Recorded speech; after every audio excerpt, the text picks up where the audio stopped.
Hello दोस्तों, स्वागत है आप सभी का एग्ज़ाम क्रैकर्स में। दोस्तों, हम लोग पढ़ रहे हैं मौर्योत्तर काल और मौर्योत्तर काल में हमारा जो टॉपिक चल रहा है वो है विदेशी आक्रमण। मौर्योत्तर काल में जो भी विदेशी आक्रमण हुए हैं या विदेशी राजवंश हुए हैं उनके बारे में हम लोग पढ़ रहे हैं। पिछले वीडियो में हमने हिंद यवन आक्रमण के बारे में पढ़ लिया था कि मौर्योत्तर काल में सबसे पहले जो आक्रमण किया था हिंद यवनों ने किया था, तो उसके बारे में हमने पढ़ लिया था। और आज की वीडियो में हम लोग पढ़ेंगे शकों का आक्रमण और पहलव आक्रमण के बारे में। तो चलिए वीडियो की शुरुआत करते हैं। मौर्योत्तर काल में एक दूसरा राजवंश आपके सामने है जिसे शक राजवंश कहते हैं। शक राजवंश ये कहाँ से आए भारत में और कहाँ आक्रमण किए, इन्होंने किन क्षेत्र पर आक्रमण किए और कहाँ ये इस्टेब्लिश हुए भारत में, इनकी क्रिया पद्धति क्या है और भारत में इन्होंने क्या क्या कार्य किए, इसी का अध्ययन हमें करना है शक वंश में। तो मौर्योत्तर काल में एक दूसरा जो राजवंश है शक राजवंश, ये मध्य एशिया से आए हैं भारत पर और आक्रमण करके अपने साम्राज्य की स्थापना की। तो कहाँ से आए हैं ये? मध्य एशिया से आए हैं और अपने साम्राज्य की स्थापना करते हैं भारत में। यूनानियों के बाद भारत पर शकों ने आक्रमण किया और शकों की कुल 5 शाखाएं थी। हमने जब यूनानियों का पढ़ा था ना हिंद यवनों का आक्रमण, तो उसमें देखा था कि 2 शाखाएं आई थी, लेकिन शकों की कुल 5 शाखाएं आती हैं भारत। और शक मध्य एशिया में स्थित हेलमंद नदी घाटी, जो मुख्यतः ये नदी अफगानिस्तान में बहती है, तो हेलमंद नदी घाटी के निवासी थे। शक कहाँ के निवासी थे? तो मध्य एशिया में जो हेलमंद नदी घाटी है ना, वहाँ के निवासी थे। और सिंधु प्रदेश को शक द्वीप भी कहते हैं। चीज़ याद रखें, जो सिंधु प्रदेश है उसे शक द्वीप कहते हैं। शकों ने भारत में कहाँ से प्रवेश किया? तो वोलन दर्रे से प्रवेश किया और कालांतर में मोहम्मद गोरी भी इसी वोलन दर्रे से प्रवेश करेगा भारत में। तो ये भारत में प्रवेश का मार्ग था। कौन सा? वोलन दर्रा। तो शकों ने कहाँ से प्रवेश किया भारत में? वोलन दर्रे से प्रवेश किया। क्वेश्चन पूछा जा सकता है, इसलिए याद रखें कि शकों ने भारत पर जब आक्रमण किया तो प्रवेश कहाँ से किया, किस दर्रे से? वोलन दर्रे से प्रवेश किया। और शक शासक क्षत्रप, स्वामी, देवपुत्र, शासानुशाही की उपाधि धारण करते थे। ये उपाधि क्या क्या लेते थे? तो देवपुत्र, शासानुशाही, क्षत्रप और शक, ये इनकी उपाधियां होती थी।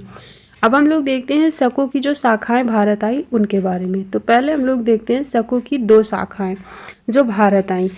इनमें एक है उत्तरी शाखा, दूसरी है पश्चिमी शाखा। क्योंकि ये उत्तर में स्थापित हो रही है, उत्तरी शाखा है, इसीलिए इसका नाम उत्तरी क्षत्रप भी पड़ गया। और दूसरी तरफ जो पश्चिमी शाखा आ रही है इसे पश्चिमी क्षत्रप भी कहा गया। तो ध्यान से समझें, शकों की 2 शाखाएं भारत आ रही हैं। एक है उत्तरी शाखा, दूसरी है पश्चिमी शाखा। उत्तरी शाखा को ही उत्तरी क्षत्रप और पश्चिमी शाखा को ही पश्चिमी क्षत्रप भी कहते हैं। अब जो ये उत्तरी शाखा आई है ना, इसकी भी 2 शाखाएं हैं। एक मथुरा में स्थापित हो रही है और दूसरी तक्षशिला में स्थापित हो रही है। और जो दूसरी ये पश्चिमी शाखा है, इसकी भी 2 शाखाएं स्थापित हो रही हैं, एक नासिक में और दूसरा उज्जैनी में। ठीक है, ध्यान से समझें। शकों की 2 शाखाएं भारत आई, उत्तरी शाखा और पश्चिमी शाखा। उत्तरी शाखा में भी 2 शाखाएं स्थापित हो रही हैं, एक तक्षशिला में, दूसरी मथुरा में।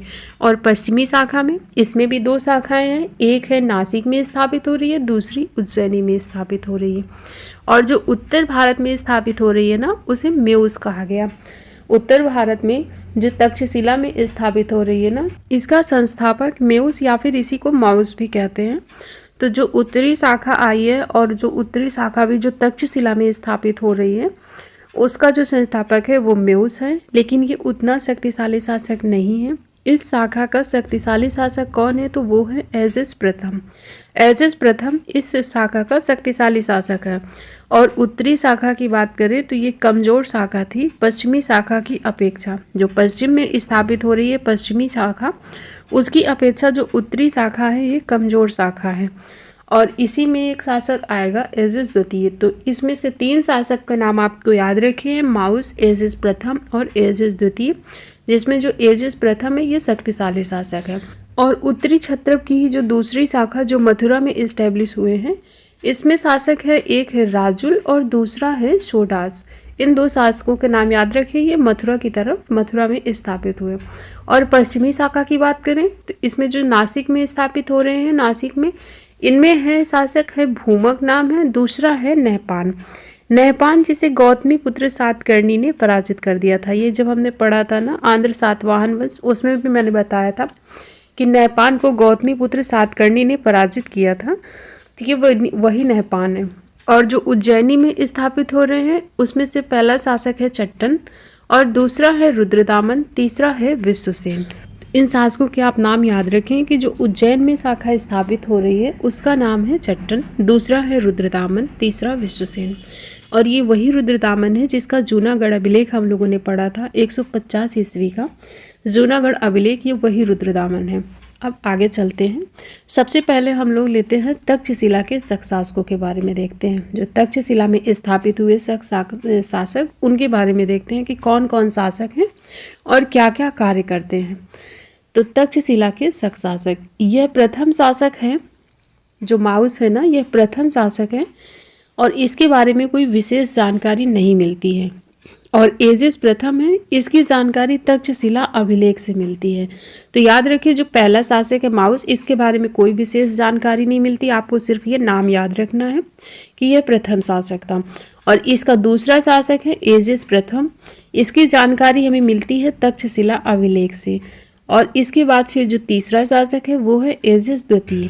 एजिस द्वितीय, इसको पहलो शासक गोंडोफनीस ने पराजित करके तक्षशिला पर अधिकार कर लिया। तो हमने पहले ही बताया था कि जो उत्तरी शाखा है ये पश्चिमी शाखा की अपेक्षा कमजोर शाखा है। और तक्षशिला में जो स्थापित हुए उसमें 3 ही शासक के बारे में हमें पढ़ना है। 3 शासक के बारे में विशेष पढ़ना नहीं है, बस नाम याद रखें आप। पहला है मेउस, दूसरा है एजिस प्रथम, तीसरा है एजिस द्वितीय। एजिस प्रथम के बारे में सिर्फ इतना याद रखें कि तक्षशिला अभिलेख से इसके बारे में जानकारी मिलती है। और एजिस द्वितीय है जो, इसको पहलो शासक गोंडोफनीस ने पराजित करके तक्षशिला पर अधिकार कर लिया था। इतनी चीज़ें आपको तक्षशिला के शासकों से याद रखनी है। और इसको मैंने फ्लो चार्ट के माध्यम से आपको समझाया जिससे कि आपको बहुत ज़्यादा रटना न पड़े, आसानी से समझ में आ जाए। अब थोड़ा आगे चलते हैं। अब देखते हैं मथुरा के शक शासक के बारे में। मथुरा के शक शासक, इसका प्रथम शासक है राजुल। और ये इससे आपको बस यही याद रखना है कि ये मथुरा के शक शासक जो थे उसका पहला शासक था राजुल, दूसरा है सोडास। ऐसा उल्लेख मिलता है कि मथुरा के शक शासक थे, मध्य प्रदेश के उज्जैनी में शासन करते थे। लेकिन मालवा में एक शासक था जिसका नाम था विक्रमादित्य, इसने इनको पराजित कर दिया था और फिर ये मथुरा आ गए थे, ऐसा उल्लेख मिलता है। क्या उल्लेख मिलता है कि मथुरा के शक शासक मध्य प्रदेश के उज्जैनी में शासन करते थे, लेकिन मालवा का शासक विक्रमादित्य ने इनको पराजित कर दिया तो ये मथुरा आ गए थे। और अपनी इस विजय के उपलक्ष्य में उस शासक ने जिसने पराजित किया था विक्रमादित्य ने, उसने विक्रम संवत चलाया था। विक्रम संवत चलाया था, कब चलाया था? तो 57 ईसा पूर्व में उसने विक्रम संवत चलाया था। और क्वेश्चन आपसे यही पूछा जाएगा, तो इसे याद रखें आप लोग कि शक शासकों को पराजित करने के उपलक्ष्य में विक्रम संवत किसने चलाया था? तो विक्रमादित्य ने चलाया था। ये चीज़ याद रखें। तो ये हमने पढ़ ली। जो उत्तरी शाखा आई थी ना, हमने क्या पढ़ा शुरुआत में कि शकों की 2 शाखाएं भारत में प्रवेश कर रही हैं। एक उत्तरी शाखा जिसे उत्तरी क्षत्रप कहा गया, दूसरी पश्चिमी शाखा जिसे पश्चिमी क्षत्रप कहा गया। और उत्तरी शाखा में जो एक तक्षशिला में स्थापित हो रही थी और दूसरी मथुरा में, इन दोनों के बारे में हमने पढ़ लिया जो भी महत्वपूर्ण है। अब हम लोग देखते हैं पश्चिमी शाखा के बारे में। और पश्चिमी शाखा में हम लोग पहले पढ़ते हैं नासिक की शाखा, जो नासिक में स्थापित हो रहे हैं, इनके बारे में देखते हैं। इनका जो पहला शासक है ना, प्रथम शासक, वो है भूमक। और सबसे प्रसिद्ध शासक इस शाखा का हुआ है नहपान। और नहपान का दामाद सातवाहन शासक ऋषभदत्त था। जो ऋषभदत्त था सातवाहन शासक, वो नहपान का दामाद था। सातकर्णी ने इसे पराजित करके मार डाला था। और इसका प्रमाण हमें साक्ष्य कहाँ से मिलता है? तो जोगलथम्बी मुद्रा भांड से इसके साक्ष्य मिलते हैं। और ये हमने जब सातवाहन वंश पढ़ा था तब भी इसके बारे में डिस्कस किया था। तो सातवाहन शासक गौतमी पुत्र सातकर्णी ने इसे पराजित करके मार डाला। और जोगलथम्बी मुद्रा भांड से ये साक्ष्य मिलते हैं। तो मुद्रा भांड जो भी पाई गई हैं उसमें जो नीचे मुद्राएं हैं ना, मुद्रा भांड में जो नीचे मुद्राएं पाई गई हैं वो नहपान की मुद्राएं हैं। और ऊपर जो मुद्राएं हैं वो गौतमी पुत्र सातकर्णी की मुद्राएं हैं। और इससे यह साबित होता है कि जिसके सिक्के ऊपर हैं उसने नीचे वाले शासक को पराजित करके उसके ऊपर मुद्राएं जारी की, उसके ऊपर शासन किया। और जोगलथम्बी मुद्रा भांड से यही साबित होता है। ठीक है। इसके बाद फिर हम लोग देखते हैं शकों की मालवा शाखा। पहले हमने देखा शकों की पश्चिमी शाखा के अंतर्गत नासिक शाखा। अब हम लोग देखते हैं शकों की जो मालवा शाखा हुई थी ना, या फिर जिसे उज्जैन शाखा, और इसी को कार्दमक वंश भी बोलते हैं। चीज़ याद रखें, आपसे पूछा जाएगा कि शकों की किस शाखा को कार्दमक वंश कहा गया है, तो याद रखें मालवा या फिर उज्जैन की जो शाखा है इसे कार्दमक वंश कहा गया है। और प्रथम शासक इसका है चट्टन, और राज्य है इनका जो उज्जैन है। इनका राज्य क्षेत्र कहाँ था, तो उज्जैन में था। और चट्टन का जो पिता था ना, उसका नाम यशमोतिक था। तो शकों की जो मालवा शाखा है इसका पहला शासक है चट्टन, और चट्टन के पिता के नाम का उल्लेख मिलता है जिसका नाम है यशमोतिक। और जो चट्टन का पौत्र है वो है रुद्रदामन, जो इस वंश का सबसे प्रतापी शासक है। तो जो रुद्रदामन है वो किसका, चट्टन का पौत्र है। अब हम लोग पढ़ते हैं रुद्रदामन के बारे में। रुद्रदामन, इसकी उपाधि क्या है, तो इसकी उपाधि महाक्षत्रप और तर्कशास्त्र का पंडित इसकी उपाधि है। और इसी का समय काल भी मिलता है। इसी के बाकी जो शासक हुए हैं ना, उनके समय काल का कोई उल्लेख नहीं मिलता है, लेकिन रुद्रदामन का जो समय काल है इसका उल्लेख मिलता है कि इसने शासन 130 ईस्वी से 150 ईस्वी तक शासन किया। इसके समय काल का उल्लेख मिलता है। और रुद्रदामन स्वयं को यह तर्कशास्त्र का पंडित बोलता था। ये अपने आप को तर्कशास्त्र का पंडित कहता था, ये इसकी उपाधि है। और रुद्रदामन ये कार्दमक शाखा का है, याद रखिए इसी का जूनागढ़ अभिलेख है। जो रुद्रदामन है किस शाखा का है, तो कार्दमक शाखा का है, कार्दमक वंश का है। और जूनागढ़ अभिलेख इसी का है। इसके समय में ही 150 ईस्वी में जूनागढ़ अभिलेख लिखा। 150 ईस्वी में शकों की कार्दमक शाखा का अंतिम तिथि है। जो 150 ईस्वी है ना, ये शकों की जो कार्दमक शाखा है इसकी अंतिम तिथि है। 130 ईस्वी से 150 ईस्वी तक तो इसी का समय काल है, और 150 ईस्वी में इसका जो है शासन समाप्त हो जाएगा। यह अभिलेख जो है जूनागढ़ अभिलेख, इसके बारे में देखते हैं। तो जूनागढ़ अभिलेख, यह अभिलेख चंपू शैली में लिखा गया है। जैसे कि इलाहाबाद की प्रयाग प्रशस्ति है ना, जिसे हरिशेठ ने लिखा था, वह भी चंपू स्टाइल में ही लिखा गया था। चंपू स्टाइल होती क्या है, तो एक मिश्रित शैली होती है जो गद्य और पद्य दोनों में लिखी जाती है ना, उसे कहते हैं चंपू स्टाइल, चंपू शैली। और इसमें 4 राजाओं का उल्लेख मिलता है। जो जूनागढ़ अभिलेख है इसमें 4 राजा, 4 शासकों का उल्लेख मिलता है। और उन्हीं राजा के जो 4 राज्यपाल हुए हैं, गवर्नर हैं, उनका भी उल्लेख मिलता है। कौन कौन से हैं वो 4 राजा, चंद्रगुप्त मौर्य, अशोक, रुद्रदामन और स्कंदगुप्त, ये 4 राजाओं का उल्लेख मिलता है। और इन्हीं 4 राजाओं के जो राज्यपाल हुए हैं, पुष्यगुप्त वैश्य जो कि चंद्रगुप्त मौर्य का राज्यपाल था, तुषार पे ये अशोक का राज्यपाल था, रुद्रदामन का राज्यपाल जिसका नाम था सुविशाख, और स्कंदगुप्त का राज्यपाल जिसका नाम था पर्णदत्र। और इसमें एक उप गवर्नर का भी उल्लेख मिलता है जो पर्णदत्र है ना। स्कंदगुप्त का जो राज्यपाल है पर्णदत्त, इसका पुत्र था चक्रपालित, ये उप गवर्नर था। तो पूछा जाता है कि इसमें 4 गवर्नर के अलावा जो एक उप गवर्नर का उल्लेख मिलता है वो कौन है, तो उसका नाम है चक्रपालित। तो याद रखें कि 4 राजा, 4 राज्यपाल और एक उप गवर्नर का उल्लेख मिलता है। और ये इतना महत्वपूर्ण है कि क्वेश्चन पूछा ही जाता है कि किसके समय कौन सा राज्यपाल था या फिर कौन राजा का उल्लेख मिलता है जूनागढ़ अभिलेख से। तो ये चीज़ें आप याद रखें। और इसमें सुदर्शन झील का भी उल्लेख मिलता है। सुदर्शन झील के बारे में हमने पढ़ लिया है पिछले वीडियो में, तो इसमें सुदर्शन झील का उल्लेख मिलता है। और रुद्रदामन ने वशिष्ठी पुत्र पुलवामी जो कि सातवाहन वंश का शासक है को पराजित करके छोड़ दिया था। और एक बार नहीं 2 बार पराजित किया। किसको, वशिष्ठी पुत्र पुलवामी को। किसने, रुद्रदामन ने। और पराजित करके छोड़ क्यों दिया, तो छोड़ इसलिए देता था क्योंकि जो पुलवामी है, पुलवामी के भाई है शिवश्री सातकर्णी। तो रुद्रदामन ने अपनी पुत्री का विवाह किया था वशिष्ठी पुत्र पुलवामी के जो भाई शिवश्री सातकर्णी से, और इसी वजह से पराजित तो किया 2 बार, लेकिन इसको छोड़ दिया, इसका विनाश नहीं किया। और इसका उल्लेख हमें मिलता है जूनागढ़ अभिलेख से।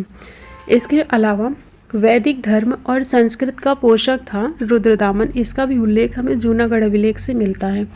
और अंतिम शक शासक रुद्र सिंह थर्ड था। अंतिम शक शासक कौन था, तो रुद्र सिंह थर्ड था।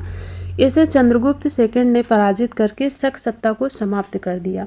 भारत से शक सत्ता को समाप्त कर दिया था किसने, चंद्रगुप्त सेकंड ने, चंद्रगुप्त द्वितीय ने। और अंतिम शक शासक था रुद्र सिंह रुद्र सिंह तृतीय। इतनी चीज़ें याद रखें आप लोग कि शकों की जो मालवा शाखा या उज्जैन शाखा या फिर कार्दमक शाखा, कार्दमक वंश, ये एक ही है। इनमें सबसे प्रतापी शासक हुआ है रुद्रदामन, और अंतिम शासक पूछा जाए तो रुद्र सिंह तृतीय याद रखें। और रुद्र सिंह तृतीय को चंद्रगुप्त सेकंड ने पराजित करके शक सत्ता समाप्त कर दी भारत से। तो शक वंश के बारे में हमने पढ़ लिया है कि शकों की कितनी शाखाएं भारत आईं और कहाँ कहाँ इस्टेब्लिश हुई और कौन कौन से शासक हुए। तो इसके बाद अब हम लोग देखते हैं पहलो वंश के बारे में, पहलो आक्रमण के बारे में। पहलो ने जो भारत पर आक्रमण किया, ये निवासी कहाँ के थे? तो ये ईरान के निवासी थे, और इस वंश का जो संस्थापक है वो मिथ्रेडेट्स प्रथम है, इस वंश का संस्थापक। लेकिन इस वंश का जो सबसे प्रतापी शासक होगा वो गोंडोफर्निस होगा। तो याद रखिए, पहलो वंश निवासी हैं ईरान के, संस्थापक है मिथ्रेडेट्स प्रथम, और सबसे प्रतापी शासक है गोंडोफर्निस।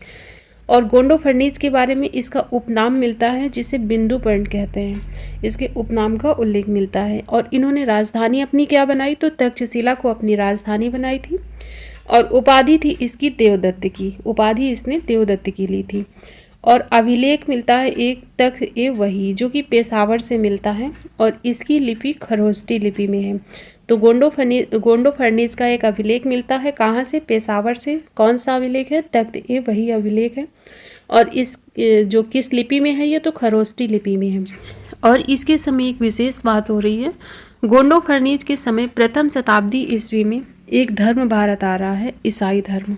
और ईसाई संत भारत आए, सेंट थॉमस नाम था जिनका, वो भारत आते हैं। कहाँ आते हैं? तो तमिलनाडु के क्षेत्र में, और इनकी हत्या कर दी जाती है, तमिलनाडु में ही इनकी हत्या कर दी जाती है।